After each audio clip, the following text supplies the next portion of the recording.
if there'd been 50 white kids gunned down in drive-by shootings in 2020, there would have been a national revolution. Yeah.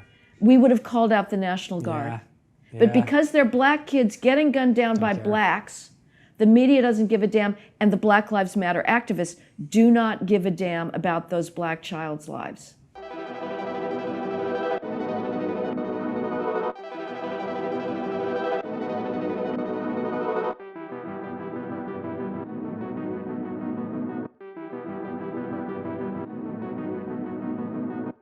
I interviewed a cancer amputee in the Mount Hope section of the Bronx who's lost her legs to cancer. She said, "Please, Jesus, send more police." The only time she feels safe to go into her building lobby to get her mail, she said, is when the police are there. That's when the good people can come down. Otherwise, it's colonized by trespassing youth, hanging out, smoking weed, selling drugs. She's terrified. She begs her police precinct to reinstall the watchtowers. She said that was the peacefulest summer we ever had.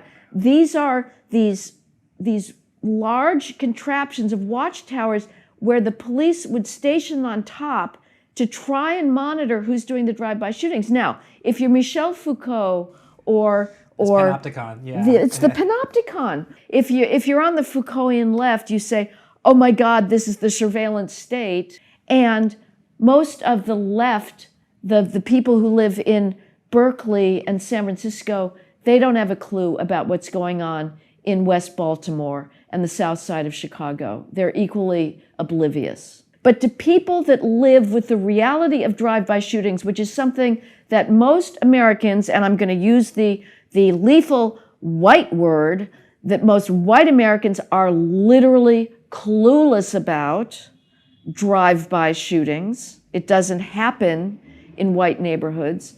If you live with that reality, you are begging for every police protection and method of control that you can possibly get. I went into minority neighborhoods. I talked to people on the street. I attended police community meetings. And I have never once been in a police community meeting when I've heard anybody complain about police brutality or over-policing. What I've heard exclusively from those good, law-abiding, hardworking people who take the time out of their night once a month to show up to police community meetings is, we want more police. We want you to get the kids who are hanging out on the corner by the hundreds fighting, get them off the corner. Whatever happened to loitering laws? Whatever happened to truancy laws? I see the deals going down outside my window. What's going on? Why can't you enforce? You arrest the dealers, they're back on the corner the next day. Why can't you hold them? I've heard elderly women, these fantastic women with their amazing hats. One woman in the 41st precinct of the South Bronx stood up out of nowhere, blurted out, "How lovely when we see the police. They are my friends." I have talked to many young guys out there in Crown Heights. Somebody said, "I've never been stopped by the cops because I'm a good boy." This sounds naive. That's his words, not mine.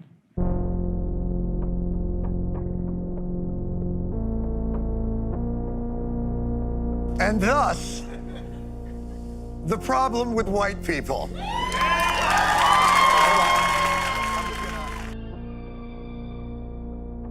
Just out of curiosity, why is the black ghetto poor? The breakdown of the black family and an extraordinarily dysfunctional, toxic inner-city culture. Inner city? Excuse me, the politically correct phrase is black ghetto. Good day. The truth is, America has always prioritized white comfort over black survival.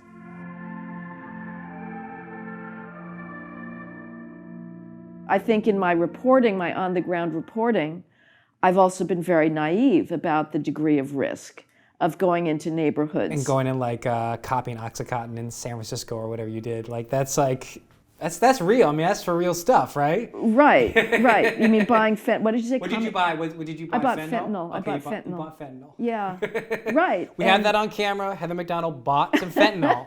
She wanted a little pick-me-up. What can I say? Exactly. You know, leaving my goodbye gift to San Wandering Francisco. around the Tenderloin, and you're like, God, I gotta get a little spring in my step. I called an ex-police officer from San Francisco and said, okay, well, am I going to be able to get this through TSA? Because I got my fentanyl, you know, I want my trophy here. And he said, throw it out.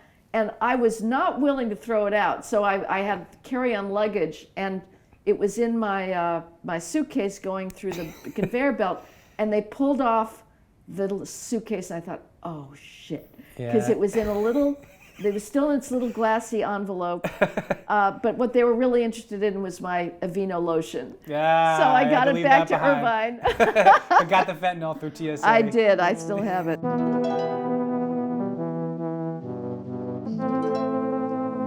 I mean, I press some of my liberal friends now, today.